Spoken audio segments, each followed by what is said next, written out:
Oof.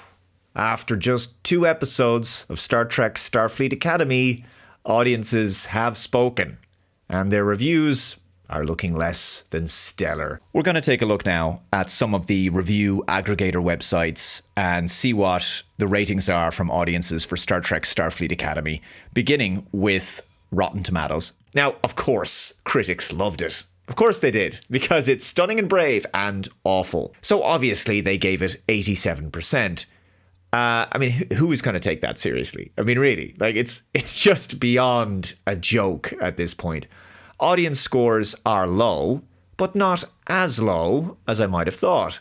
43% is a massive disparity to the critic score, however.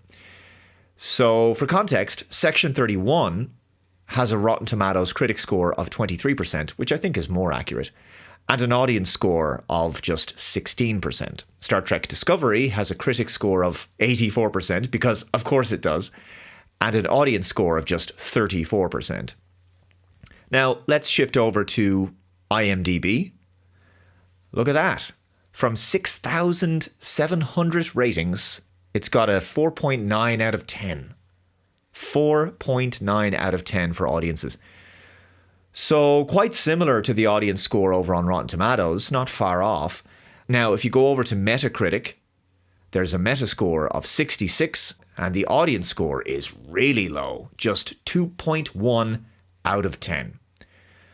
So, as much as some people would like to wave away negative fan reviews as review bombing or something, it's clear that that's not the case. The show is being ripped apart on places like Twitter and in YouTube reviews and YouTube comments. And one of the questions I'm seeing a lot of people seem to be asking is, who is this show made for? And I think shows like this feel like vanity projects or projects made by Hollywood for Hollywood. You know, they reflect where Hollywood is right now in terms of the industry's views and values. Of course, there's no accounting for taste. There are going to be a few comments here and there from people who think that the show is good, or they thought that episode 2 had a strong Star Trek type resolution, or they thought it was a good story, or whatever. It can't all be shills. There's going to be some people who like or even love this show. I don't get it. More luck to them, to be honest. Maybe I'm wrong. Maybe this is a great show and I'm just blind to its charms. Or maybe audience standards have slipped and people have just gotten used to subpar entertainment. I don't know. I suppose the show is better than Section 31, and I can say that. But that's hardly a compliment. The Marvels is more watchable than Section 31. Now, to give you a bit of an insight into overall audience interest in Star Trek Starfleet Academy, let's take a look at this article from geeksandgamers.com. This article is linked below for you to check out in full if you like.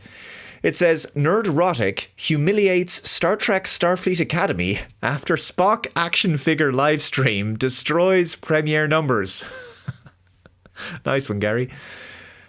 The disastrous debut of Star Trek Starfleet Academy just got even more embarrassing. And this time, the comparison came from a Nerdrotic live stream of literally nothing happening.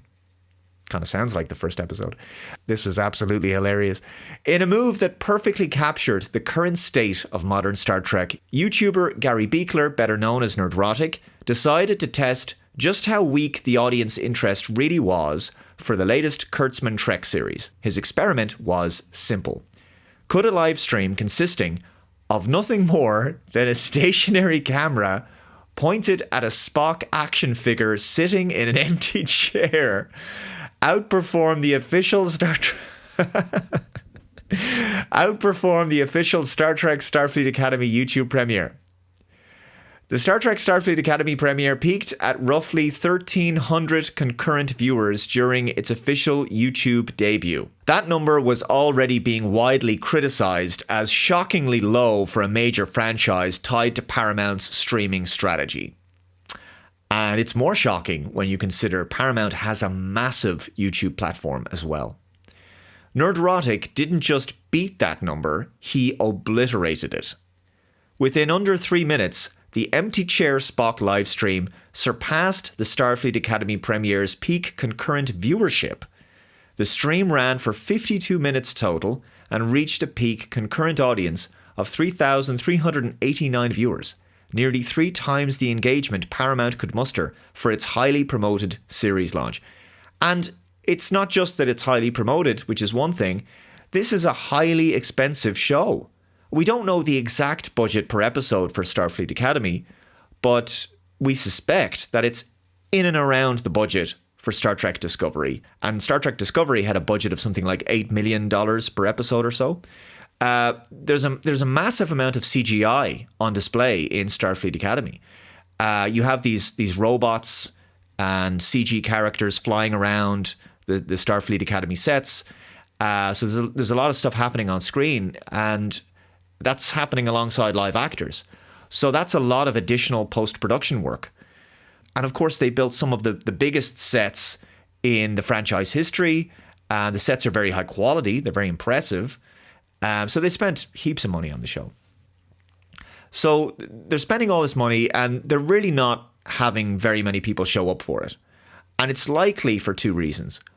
One, it's a bad show, right? But 2, even before the launch of this show, the damage to this franchise was done, because recent Star Trek productions have been mostly awful, with few exceptions.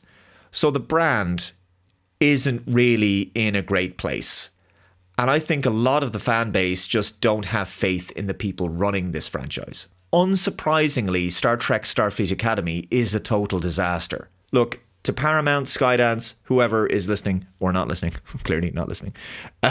If you want the audience reactions to be more positive, if you want good audience reviews, it's very simple. The quality of the product must improve. And the only way for that to happen is for new creative minds to take over the running of the franchise. People who love Star Trek, who know Star Trek very well, and who have a real clear vision for its future. But look, I mean, clearly they must know how unhappy the fans are and have been for a long time. And it doesn't seem like they care, because if they did, something would have been done by now. But I will say this, there is a part of me that is ironically entertained. I almost want to see just how low things can actually go. What garbage are they going to put in the next episode of Starfleet Academy? I'm kind of, it's like watching a car crash. I can't look away. So I'll watch the next episode so you don't have to. Thank you very much for watching this video. If you haven't already, please subscribe to The Dave Cullen Show. Take care. I'll see you in the next one. Bye-bye.